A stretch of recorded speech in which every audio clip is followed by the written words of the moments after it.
of the economy, sometimes it's hard to get work. And for you to get work every year is very special. And I know it is true for all storytellers that are around. And I also like to thank my family and the community of Hannibal for coming out. But last but not least, I would like to thank Dr. Coxwell. She got her doctor's degree May 17th of this year. And we've been on a journey together. In 2005, she had a stroke. So I know it was very special that she was honored that day. And I was glad that I was able to be there and support her. I say she's taught me everything I know about storytelling. When I was a little girl, she was storytelling in the schools. And I would get up and I would watch her. And she would be telling a three-eyed cat. I know how many of y'all heard of three-eyed cat in here. She sings that song everywhere she goes. And she used to, when I was a little girl, she would say, "Angela, you want to come up and sing the three-eyed cat?" And I was so shy. And I would hide from her. And then when I was 18, she saw me at a Juneteenth festival that Perfect, a local organization that used to be Hannibal. I was up there and I was up there singing my gospel song, lip singing. And she saw me and she got another idea. And she called me up on the phone and she asked me, she said, "Angela, would you like to be my apprentice?" And I said, "How can I be a storyteller? I can barely put two sentences together." And she said that she saw something in me. And very patiently, she worked with me. And then before I knew it, it seemed like I hadn't been working with her for 3 months. And she told me, "Angela, you're going to be featured in St. Charles, so get ready." I said, "I barely know 2 stories." I said, "You better get to studying." And I got up there and I saw all the people. The room was packed. And I got up there and I started stuttering. I started my story and all of a sudden I saw the little kids in the front. It seemed like they was picking their nose. And then the teenagers was looking at me. All the pressure was building. I started sweating. And the adults was looking and other storytellers. I said, "Oh, I got to be good." And I messed up. I knew I had 2 choices. I could have quit or I could restart and go. And I decided to restart the story. And I told that story. People laughed at the right spots. And they congratulated me and told me how well I was doing. So I'd like to thank her because she always encouraged me and saw greatness in me. So thank you. I know she didn't want me to say anything. But it's hard not to when you think about it. And that's what Juneteenth to me is today. Is we have to think and remember those who have come before us. Juneteenth started on June 19th in 1865. Long time ago. For some of you youngsters in here. 1865. And it's the day that the U.S. government communicated to the remaining slaves in Galveston, Texas, that they were free. And they had been freed for 2.5 years and didn't even know it. So they started to celebrate. And Juneteenth is like African Americans' Independence Day. To me, it's like the 4th of July. I mean, it's a great celebration. Because we are free. We're no longer in bondage. And even though we have a long way to go, and we have much more, we have come a long way, and I am so grateful. And I'm also grateful for all the stories and all the people. My grandmother, she shared many of her stories with me. My grandfather, my uncle, he's recording now. He records all the time. I mean, he doesn't miss a thing. And it's really a good thing because, when he is no longer with us, we can always look at those videos. We can always look at what's going on. I believe a couple months ago, he had posted something about my great-grandmother, my grandmother's mother. And I was able to look at her and see her. She was kind of shy. You could tell she was soft-spoken, but I could see my grandmother in her. I could see all my aunties in her. And it just did something special to me. Last Saturday, Dr. Coxwell, I just love saying that. Dr. Coxwell and I were blessed to be able to go to Columbia, Missouri, and the Missouri Folk Arts and the community scholars there asked us to tell a story about a place in Missouri that was special to us. She told about the Fannie Griffin Art Club, and I told about my mother's beauty salon, Margaretta's Beauty Salon, and I thought I would share that with you today. And I want to share that with you. All right. And she said that we always have to tell other stories. They're so important because if we do, they would never be forgotten. And that's why it's so important that my Uncle Joe continues to document. Brother Clark back there, I see him in churches and he's always videotaping. It's so special because that's going to be our history. That's going to be our documentation where we can see. And we'll never be forgotten. So I want to encourage you to keep that in your heart and remember that. But my mother, back to you. All right. I was born and raised in Hannibal, Missouri. I still live here. My paternal grandfather lived in Hannibal all his life. And his maternal grandfather lived in Hannibal, Missouri. So I know there has been Williams in Hannibal for many, many years, at least 6 generations.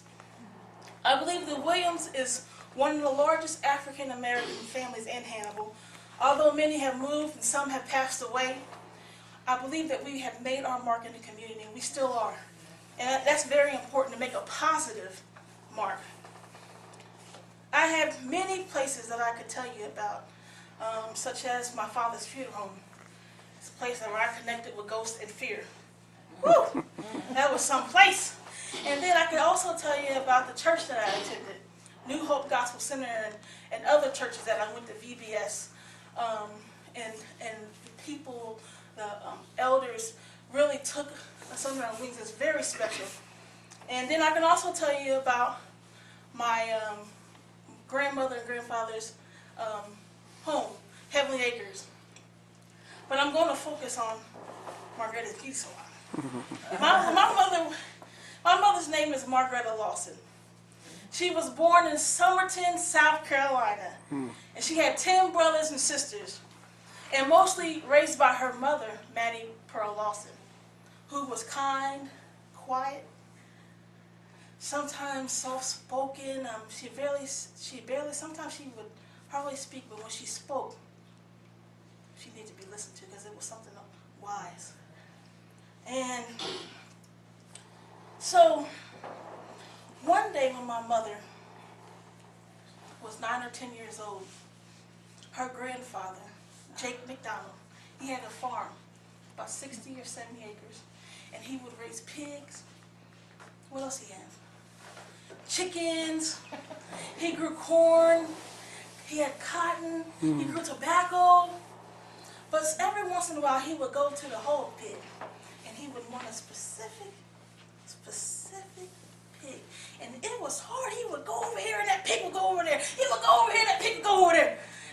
That hog and that pig would go everywhere. My mother, her brothers and sisters, cousins, and some of the neighbors would looking on, they would giggle. My mama said, "Papa, I can get that pig."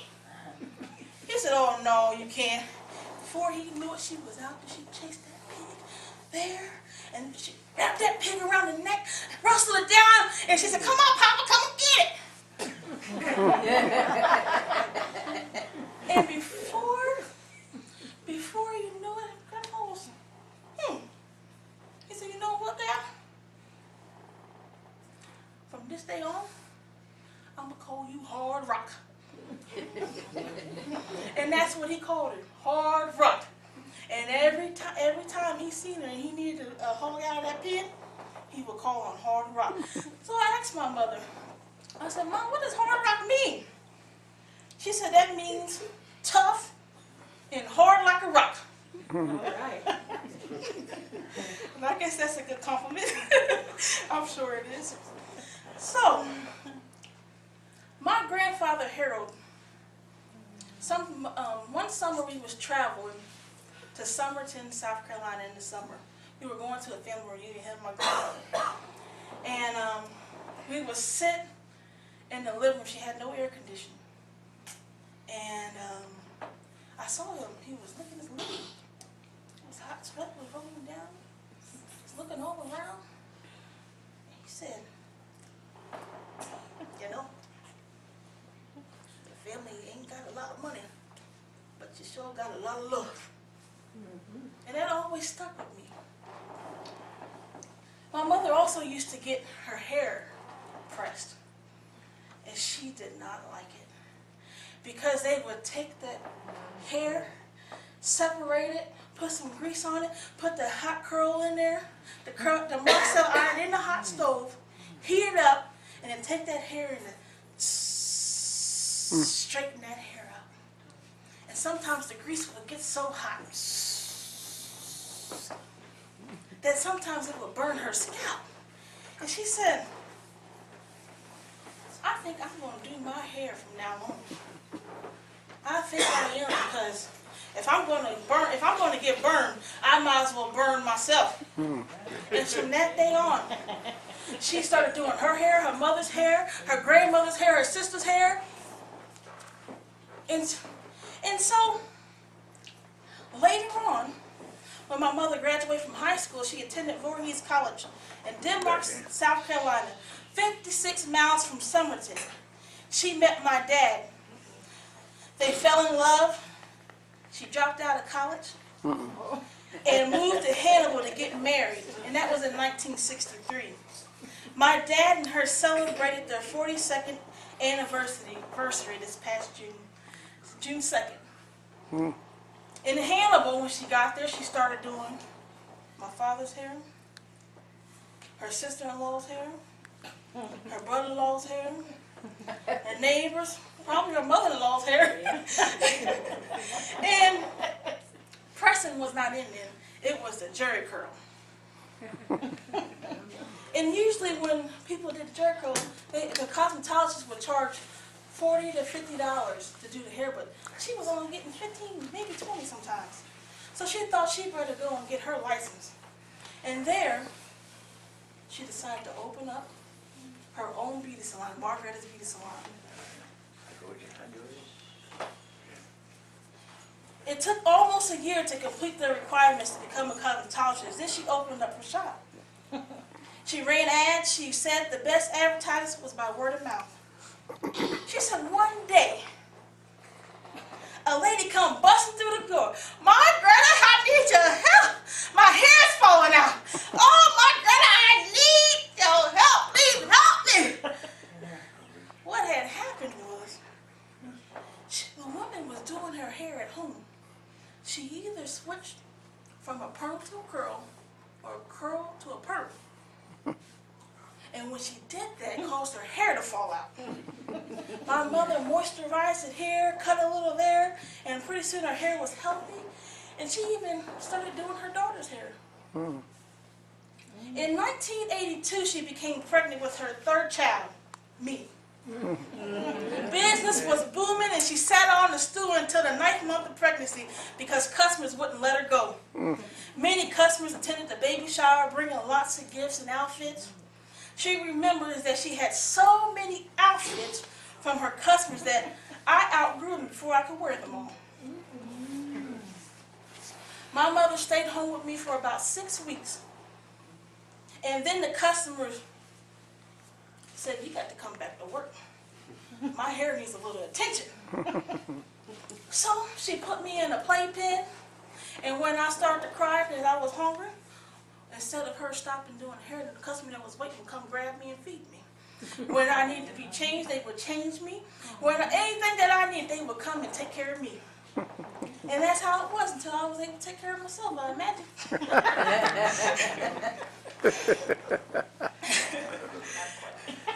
I knew how to do a complete curl. I knew the process of a curl. I was able to cut men's hair by the time I was 13 years old.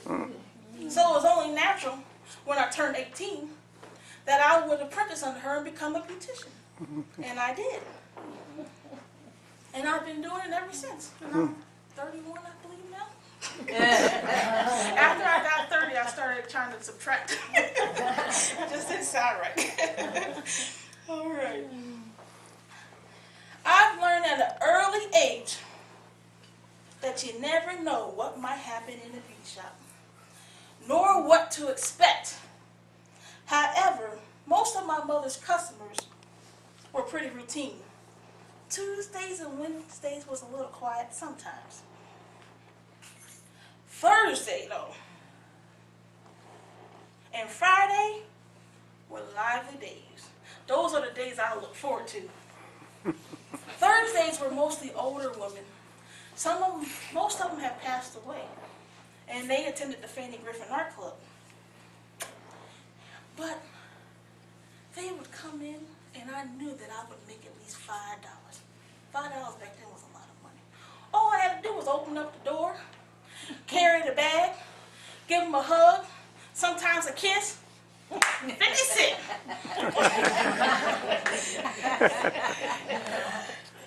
These ladies were the liveliest ladies. I remember they would come in. They said, "Margaretta, I hope you had that coffee and them donuts." And they would laugh. They would joke around. And you just never know what could it could be talking about. You get the latest gossip sometimes. You knew what was going on with Billy down the street and Susie around the corner. I mean, it was fun. And I would soak it all in. And I'm glad because I get to share it with you today. And Fridays was family day. My dad was also a cosmetologist. He apprenticed under my mother too. He's a pastor, funeral director, embalmer, lawn man, and the occasional fixer-up. But only when my mother gets on quite a bit. He'll fix it up occasionally.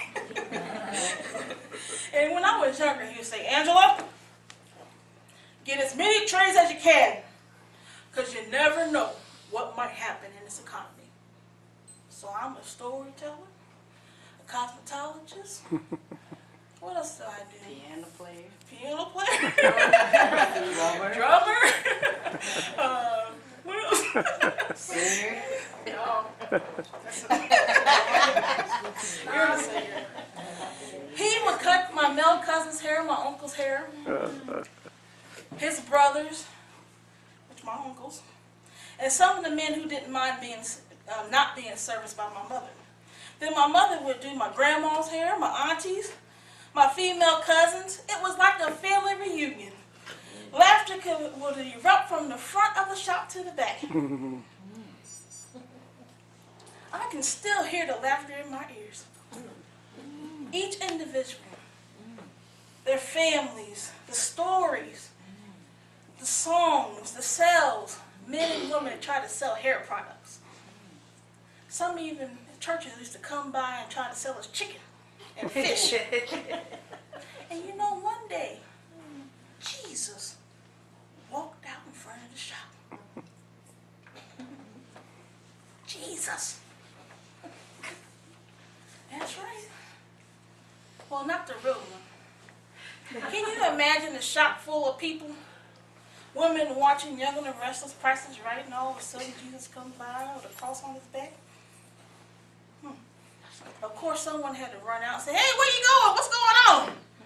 Come to find out, he was traveling from the west side of the U.S. all the way to the east, witnessing.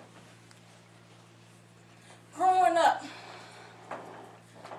I noticed my grandpa never got his hair cut. Ever. He would drop off my grandmother on Fridays, and sometimes he would sit and wait for her. And sometimes he had to go to the hardware shop and get some stuff for the farm. I wondered all the time, but I never asked.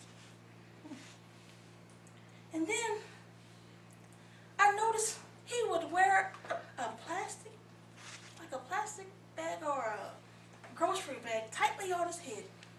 And he would wear that everywhere, except for special events or Sunday mornings. And then one time we was in Bible study on Wednesday night, and me and my cousins sat behind him in the pews, and the pastor was up front teaching. And my cousin, we were so bored. One of my cousins dipped down, and he reached up, and he began to pull on that plastic bag My grandma said, hey, stop that. Stop that. People just giggle and laugh. And when my grandpa got comfortable again, same cousin, he reached back down, he said, this time, my grandma said, hey, stop it. And he got up and he moved so he wouldn't do it again. And we just laughed. And it never made sense. Because he didn't get it all because my grandpa was too fast, of course. It never made sense till one day I was in the shop. It was hot. He pulled up and I thought it was very strange because my grandma wasn't with him. I said, what's grandpa doing here? And he came in super fast. He said, hey girl, come in. Come in. And he rushed me to the back of the room. He closed the door. He said, hey, he's licking on his lips. You got that paper bag. I said, huh, grandpa? Paper bag? He said, yeah. You know, the paper bag. Your mama gave me a paper bag back here. You got that paper bag? I said, oh, he said, you know, with the hair in it.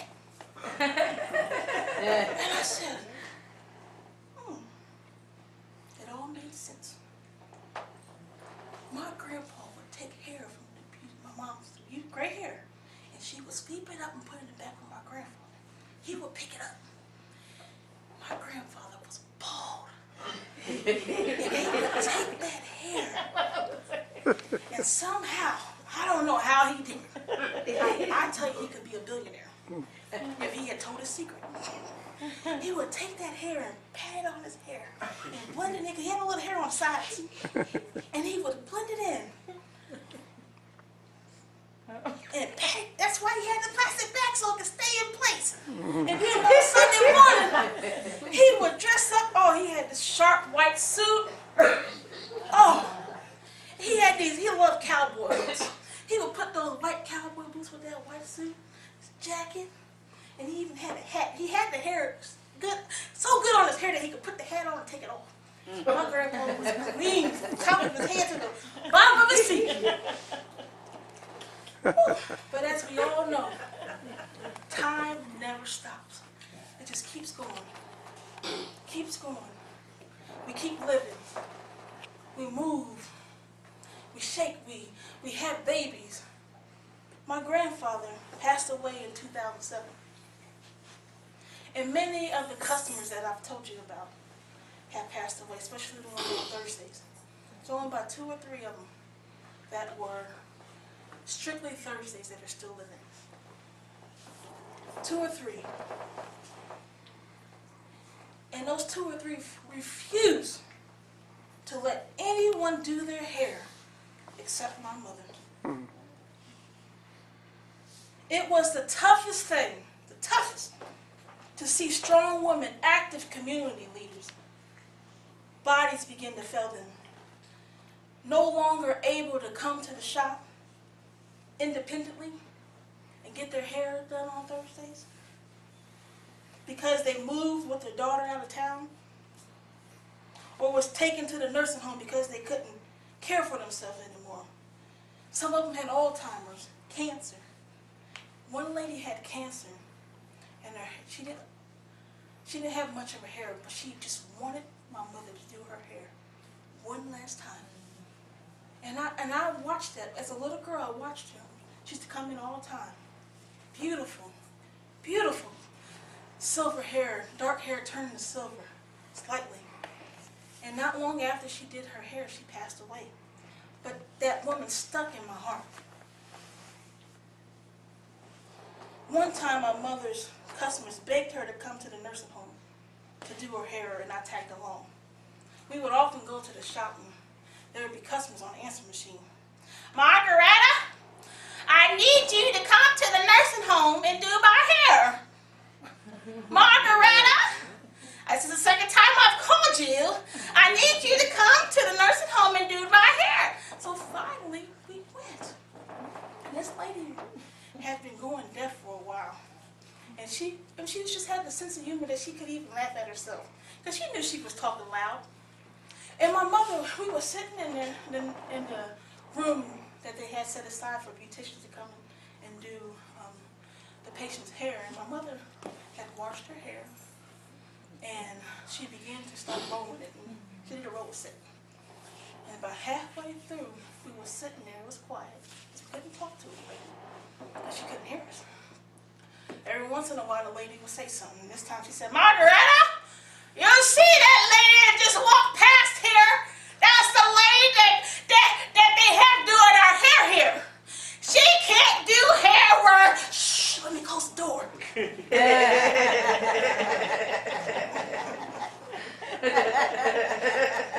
And I closed the door. My dad would often come in the shop to be with his wife. He loved to sit with the customers, and he was at the shop yesterday just talking, and we laughed, and I mean, there was no sense for a TV because we it just flowed. It was just fun, and that's what he loved to do then, and he still loves it to do now. And he would laugh, jive, but there was one lady that I remember, and she's passed on now, and I still remember her. Her husband would bring her to the shop, and she loved her cigarettes. She loved her cigarettes, and even the doctor told her not to smoke. She smoked anyway, and she knew the consequences for it, and she would joke about it. She had fun with it, and she stopped when she got the oxygen tank she had to drag with her, but she still loved had her cigarette breaks. And one day, as I tell you, time kept going. Time kept going. And I noticed that she wasn't taking her normal smoke breaks. And this day she got out of the car real slow. And I watched her, and I went to the door to help her open the door up. And she got out of the car. She had to stand there for a while. She had to catch her breath.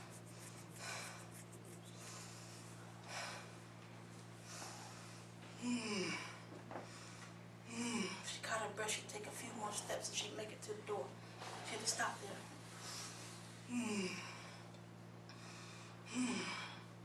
My mother was doing someone's hair, and she got concerned because it was new.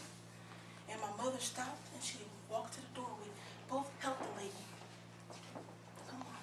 She only take a couple steps. She had to stop. And then finally she made it to the styling chair. And she kept laboring for her breath. My mother said, "Should I call 911? And I was scared to death because I lived in the funeral home. So I started itching towards the front door because I didn't want to be around. And my mother said, "Angela, come and turn on this fan." And I went and turned on the fan. And the ladies,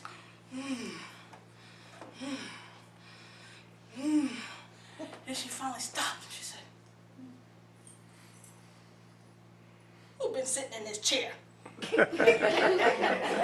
bet it was Rodney, because the chair is all out of shape. And then we could breathe, and then everything was okay. But I always remember that my mother, I don't know, there's something special about her. I mean, that was the only one time she did have to call 911. You never know what will happen in the piece. You never know. You never know what might happen in a day. The last lady I'm going to tell you about is Mrs. Yates. I think the last lady. She was an early riser. She was from Louisiana, Missouri. And usually she had the first spot in the appointment book. And most days, when I was younger, she would drive herself, no problem. But as time went on, I noticed that she had to get assistance. Someone had to drive her because they said that she couldn't drive. But one morning, my mom received a phone call.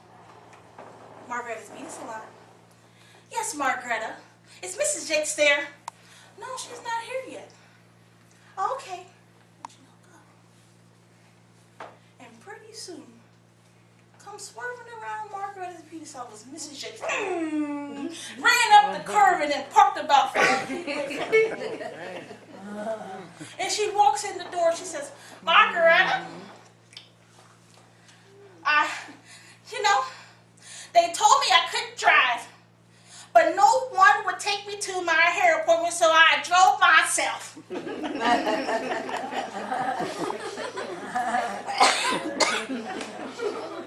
I can tell you that Margaret's Beauty Salon was a special place. The Tri-State's finest, not the Tri-States, Hannibal and surrounding area, finest citizens I met there.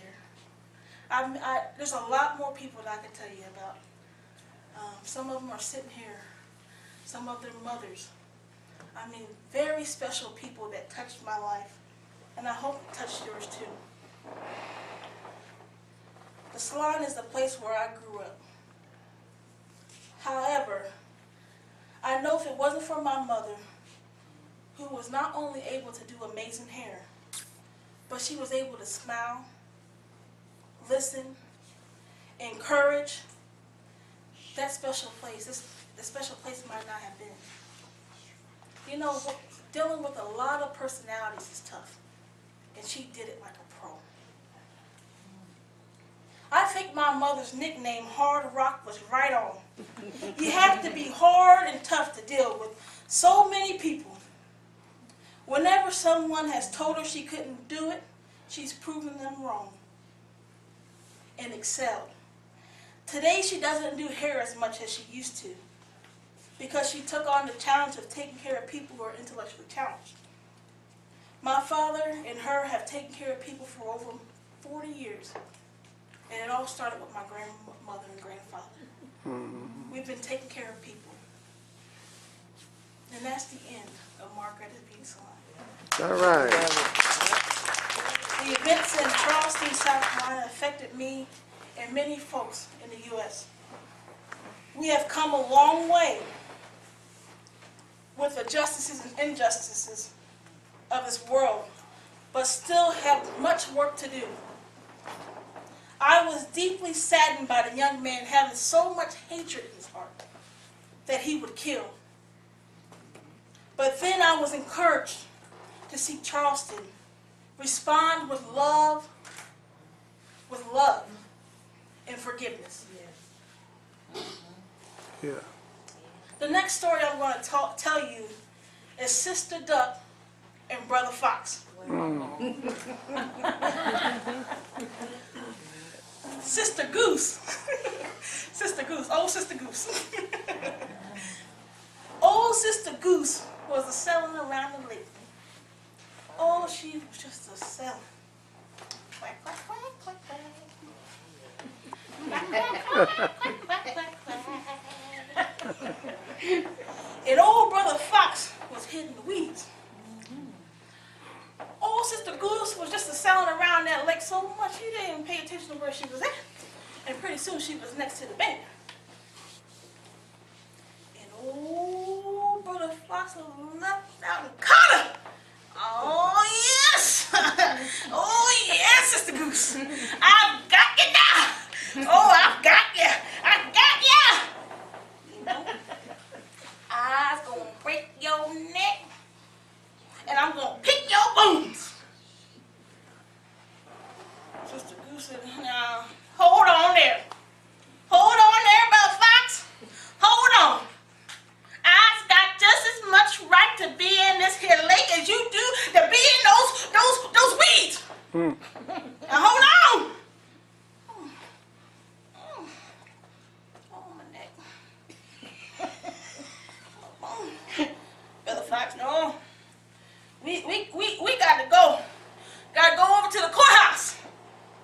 And we let them decide who got a right to be where. Old Brother Fox didn't mind.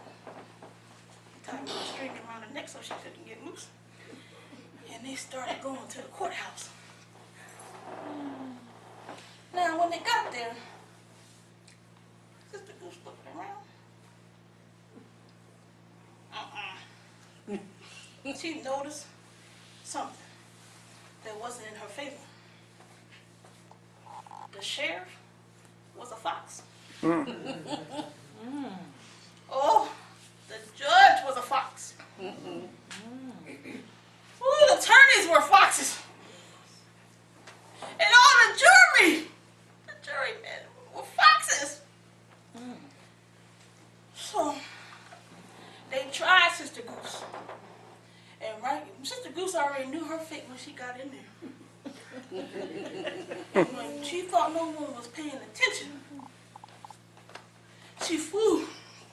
And she flew out that courthouse, and she flew far away, and went to another lake where was a lot of geese. And that's why you always see geese, a bunch of geese together. You barely ever see a goose alone, right? So now listen here. The moral of the story is, if you go to the courthouse and there's a bunch of foxes, you want to make sure that you make good choices and stay out of that courthouse. And that's the next story I'm going to tell you. It is this book right here, everyone. If you're looking for folk tales, it's always go to 398.2. It's in the library here. And this book, I believe it's downstairs in the children's section. They have this book here. And this is the next story I'm going to tell you. It's called The Lion's Whiskers. And I'm telling Lynn Cabral, he's a famous storyteller.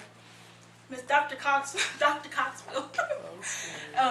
has taken me to Jonesboro. And thousands of people come. There's a big tent. And people come just to hear stories. There's such a unity there. And it's very, very powerful. And I've been able to hear a lot of the storytellers there in this book. And I'm sure that if you're interested, you can go on YouTube and Google them, and they have websites. Even Dr. Coxwell has a website called coxwell.com. You can check it out. But this story, when I read it, it was very powerful to me. It's about a little boy who's 10 years old, and he lost his mother. He was sad that she died, and he was confused about her death.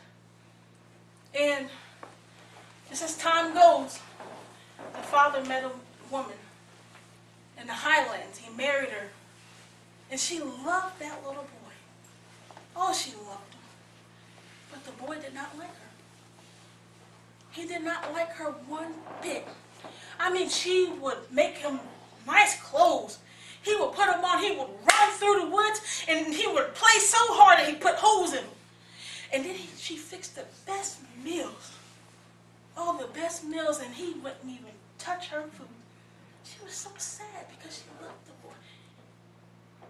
But he was sad about his mother's dying. He was confused about her death. He had a lot of anger in him. And one day, the boy's father, he went out hunting, and she told him, she said, "Honey, I'm going to talk to my stepson because I got to see what's going on."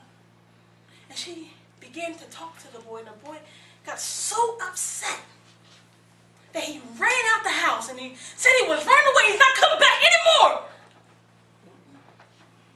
Well, she didn't know where he went, so she had to wait for him. She had to wait for his father to get back home. And she told him what happened. He went to the place where most little boys went. He was out there. He was just angry. He had these rocks in his hand. He didn't even have flat rocks. He was just throwing the rocks in the water, just upset. His father talked to him for a little while, and he came back home. When he came home, the stepmother didn't know what to do. So she decided to go out. She had to get some help. And she went to the witch doctor. And she said, "How can I get my son to love my stepson to love me? What can I do? You have to give me some type of a potion. Something to cause him to love me. I've done everything. I've dressed him. I've given him the best foods." And he said, "Madam, I I want you to go out there and find the meanest lion, the angriest, the scariest lion, and I want you to snatch a whisker from him and bring it back to me. Then I'll give you the portion. She said, well, a lion? He said, yes. You use wisdom. And so she went back home and she got some meat. She put it in the bag and she went out deep into the woods. And she saw a cave there. She said, oh, I know there must be some lions.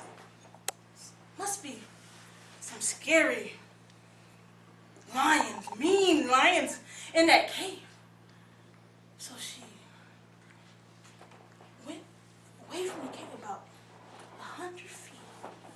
And she took out a piece of meat and put it on the ground. And she made a noise and then the lion came out. He smelled that meat. And she went far away. She didn't even peek. And that lion even grabbed that and went back into the cave. And this time she went about 75 feet. She dropped a piece of that meat, made a noise, and the lion came out, grabbed that meat. She did that until she was able to drop that meat 3 feet from the cave. And this time, she stayed where the lion could see her. He walked out of the cave. He looked at that woman.